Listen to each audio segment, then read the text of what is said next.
সমাজের কিছু আদায়ের জন্যে করা হয়, কিন্তু সেটা যৌক্তিকভাবেই সেটা করা হয় এবং করার উচিত। কিন্তু কখনো কখনো সব দাবি যে একটি একটি সরকারের জন্য কিংবা একটা দেশের জন্য একেবারে প্রয়োজনীয় সেটা নাও হতে পারে, কারণ রাজনৈতিক দল, রাজনৈতিক মত, বিভিন্ন ধরনের মানুষের মতামতের প্রেক্ষাপটে এই আন্দোলন আবর্তিত হয়। সুতরাং সব মানুষের যে সব আন্দোলন কিংবা সব দাবি যে যুক্তিযুক্ত সেটা কিন্তু বলা যাবে না। তো আমরা সাম্প্রতিক যে আন্দোলন দেখেছি এটা যুক্তিযুক্ত, সবাই এই আন্দোলনের পক্ষে কথা বলেছেন, সবাই আন্দোলনকে স্বীকার করে নিয়েছেন। কিন্তু তারপরেও দেখলাম যে আন্দোলনকে কেন্দ্র করেই শত শত লোক মারা গেল। এটা অনভিপ্রেত, এটা কারো কাম্য ছিল না। এটা হচ্ছে আমাদের অত্যন্ত দুঃখের বিষয় যে আমরা অত্যন্ত দুঃখের সাথে বিষয়টাকে লক্ষ্য করলাম যে আন্দোলন, যৌক্তিক আন্দোলন কিভাবে অন্যরা ছিনতাই করে ফেলে কিংবা অন্যদের হাতে চলে যায়, কিংবা যৌক্তিক আন্দোলনের পরিণতি কিভাবে অন্যরকম রূপ ধারণ করে।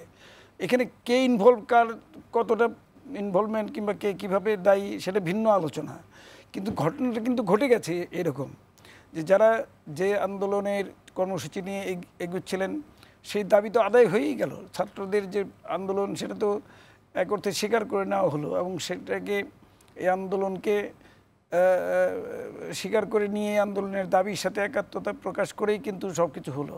এবং ছাত্ররা যে মানে যা চেয়েছে, কেউ কেউ বলে থাকেন যে তা তো সবই আদায় করা হয়ে গেছে। তারপরেও তাহলে আন্দোলন তো শেষ হয়নি, আন্দোলন শেষ হলো না।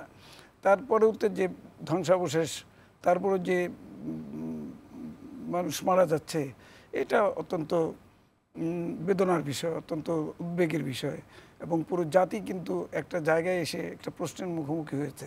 একটা শুধু তারা শুধু জানার জন্যই বসে আছে তা নয়, তারা অত্যন্ত উদ্বিগ্ন এবং জাতি কিন্তু অনেক কষ্টের সাথে, দুঃখের সাথে, বিষাদের সাথে বিষয়টিকে লক্ষ্য করছে।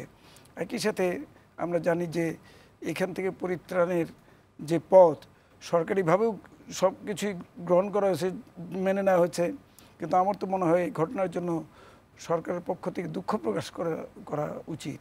দুঃখ প্রকাশ করে অন্তত পক্ষে এই দাবি দেওয়ার সাথেই শুধু নয়, যারা এই জীবন বিসর্জন দিল, যারা আমাদের এই দাবি দেওয়া আদায়ের জন্য রাজপথে নেমে এসেছিল, তাদের পক্ষ অবলম্বন করেই আমার মনে হয় একটা সিদ্ধান্তে আসা উচিত যে আমরা আর রক্ত দিতে চাই না, কিন্তু আমাদের আন্দোলনের সফলতা কিংবা আন্দোলনের যে ফসল সেটা দিয়ে আমাদের পরবর্তী বংশধর, পরবর্তী জনগণ পরবর্তী জীবন ধারণে তাদের সিদ্ধান্ত নিতে তারা অন্তত পক্ষে যেন